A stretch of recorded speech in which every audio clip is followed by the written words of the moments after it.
I'm Jimmy Whisenhunt, game designer here on H1Z1. We just got back from E3, ran a bunch of demos over there. We focused a lot on showing off combat, vehicles, and building. So today we're going to run through that with you guys so you can get the opportunity to see what we were doing over there, as well as we're going to be able to show the bow. We couldn't even do that at E3, so we're pretty stoked to show it off. So let's jump on in. All right, so we're here in game. This is H1Z1. For those of you guys not familiar, H1Z1 is a post-apocalyptic MMO survival game. It's kind of a mouthful, but it's what we're working on here at SOE. And as you can see, the world's pretty big, right? There's a lot of things that can happen here. The goal really is sandbox gameplay. And we want everything to be super intuitive. Imagine you're dropped into the woods with less than what you have in your pockets right now. You've got an axe, you've got a flashlight. I'm cheating a little bit for the purpose of showing you guys all this. I have a backpack and some things in here that would typically take me a couple weeks to get all the materials for and craft, so we could show that off. But yeah, so all you're going to start off with, you have a shirt, you've got your jeans here, and yeah, that's about all you got. So we want it to be very, very intuitive in the way that I have an axe, I can go in my inventory here, I can see in the crafting window to make a campfire I need wood, so I need to chop down a tree. And you know, over the years I've been trained playing video games that if there's an axe stuck in a stump, or there's a tree and I have an axe that I just can't chop it down. Thankfully, get an opportunity to work on a game where we can actually have some fun and be able to chop these trees down and get all the materials you need in a pretty easy way. Now, I want to point out that as I chop this thing down, you'll see it here in a bit, but they're going to fall. And it's going to make a lot of noise, and as you're looking off in the distance, just imagine that one of these trees comes falling down right now. It alerts me to a couple of things. There's a player out there, and he's in the middle of trying to get materials together. So I can go out there and I can jack his stuff I wanted to. I could hope that maybe he has something I need, or I could just avoid him altogether. Even just go out and try to make a friend. You got to be careful of those type of situations. People get a little crazy in these games, and it's definitely part of the fun. But as I run through here, I'm going to try to get the materials together to show off the bow, because I'm actually going to need it. There's a zombie running up on me right now, as a matter of fact. Let's actually deal with this real quick. Since the last time that we showed a lot of this, they're actually quite a bit harder to kill. Made it look a little easy there. But so our discovery system is what starts your crafting pathway. So discovery, essentially, I'm going to throw a log in here that I got from that tree, and I'm going to click discover, and it's going to tell me that I can make wood planks. And this is going to look a little linear at first, but now I made a wood plank. I'm going to take the wood plank, throw that in, and it's going to show me that I can make wood sticks. Now it's going to open up a little bit once I make one of these. So if when I pulled this in, you notice a lot of the stuff grayed out. Now when I drag it in, I can combine that wood plank with a wood stick, which means now I have a new recipe. So I'm going to click discover, and it's going to tell me that I can make an animal trap. Animal traps is something you throw on the ground and animals get trapped in it. You'll be able to pull them out, cook them, and have food that way. And maybe some fur and stuff as we move forward. But really what I'm focusing on right now is I want the bow, and I don't know how to make that yet. So I'm going to actually pull my shirt off here, which usually isn't going to be an initial option. You can, but you're going to lose a lot of space. I have a backpack, so we're going to hurry on along. I got some scraps of cloth out of that by salvaging. And so now I'm going to take the stick, I'm going to take the cloth, and then those two together are going to be a wooden bow. So I'm going to craft that out, and it should auto-equip. Yeah, there it is. Cool. So I am going to take these in, my crafting, here we go, and make a bunch of wood sticks, a bunch of wood planks, and then a bunch of wood sticks. I need to discover the fact that I can make arrows from sticks. Takes a little while. And now I have a bunch of arrows. So I have 15 arrows now. Cool, so we can move along now. I want to make sure that I got that out of the way quick, because throughout this demo, we do place some things in the world, but every time we've run this demo at E3, we had no idea what to expect. We've seen very, very different situations, and a lot of it's due to the fact that we have some emergent AI in our game. So as you run around, you may see a zombie. Other times you might see 20. Or you might see nothing at all, and then you see a deer running out, and those 20 zombies were there last time are now chasing it directly at you. So it's a very, very dynamic experience, even while we're running demos at E3, which is actually, it comes out to a lot of fun. It's not the same old thing every time.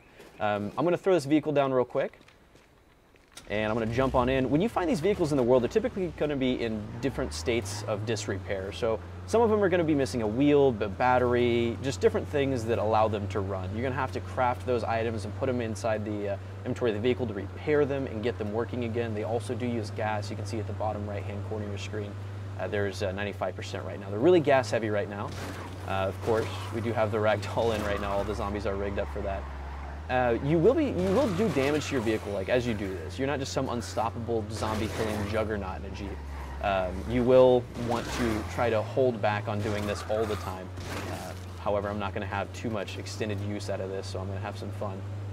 And as you move along through our world, you're going to find some survival camps or survivor camps where you can kind of tell they didn't make it through here. And in these areas, you can find various things. You can find things like pre-built campfires, and you can use those if you don't already have one. Kind of nice and easy.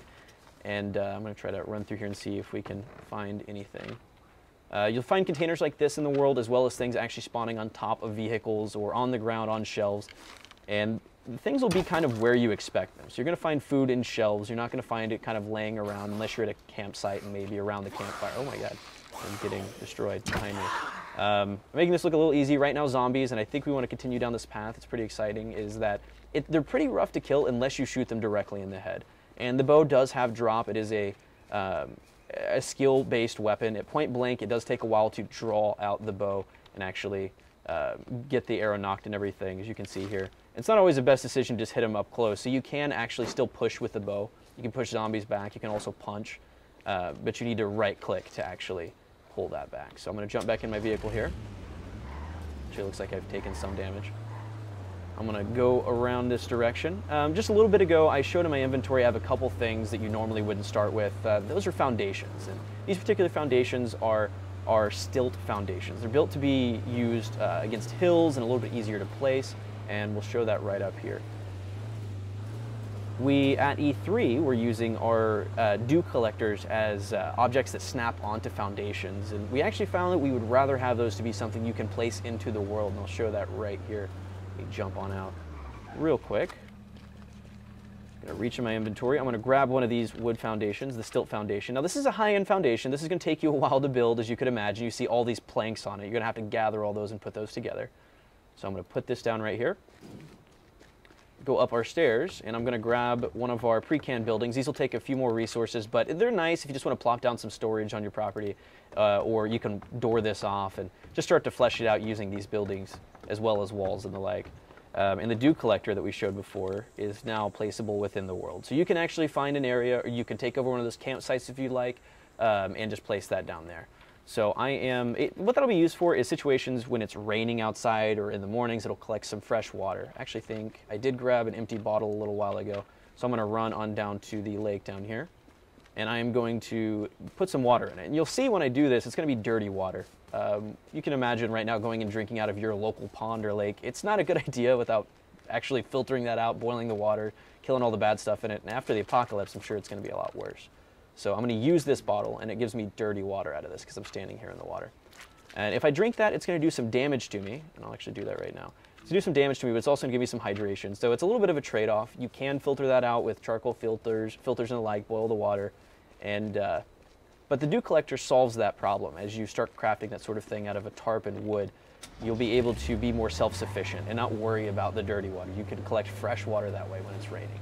Actually, while we're on the topic, every day we do, the system will pick what type of day it's going to be. It could be a rainy day, a sunny day, it could be darker when it's cloudy outside, and you can see it can vary anything from this, which is a very light rain, which actually we think you can see here, all the way up to something like this. And you can see it actually affects the environment. It's going to affect the dynamics of the vehicles. Your character's going to get wet. He can get cold if it's too bad outside. You need to stay dry. We've actually worked out the system because we don't want anything to be decoration to not rain underneath trees. So you'll be safe under here. Throw down a campfire and you'll be solid. And dry everything out, cook your meal and all that fun stuff. So moving on forward here, I'm going to turn the lights back on.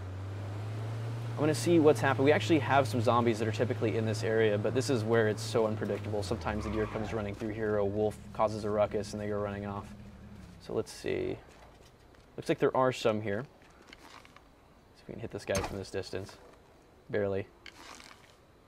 And the rain also, it's also not just something that can affect your character and just be pretty on the ground. It actually affects the how it looks during the day as far as like the lighting and everything as well. So it is a little bit harder to hit these shots.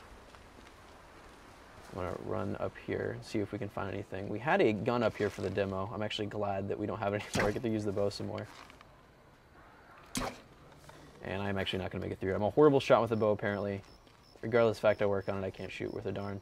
So I'm going to run back down to my Jeep. I'm going to go around the corner up here and show you guys a little bit about our dynamic weather and our time of day stuff. If you're not familiar with that, it is a full 24-hour day cycle.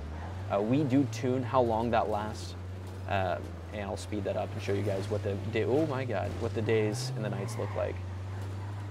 As it's a huge difference in gameplay depending on when you log in. We want to make sure that there are reasons to play at night as well.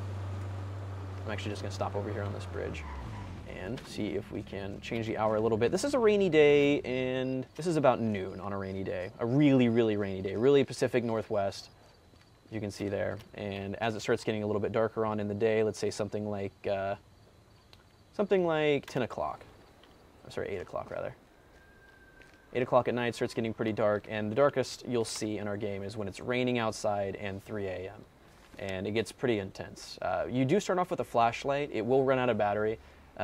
It has changed our game completely. If you hadn't seen anything from us in a while, we used to have a torch. We pulled the torch from the starting equipment because, frankly, everyone was on fire within 5 seconds, and so was everything else. So flashlight, I think it looks a lot cooler. It adds a different feel to the game, and it's a better point light overall.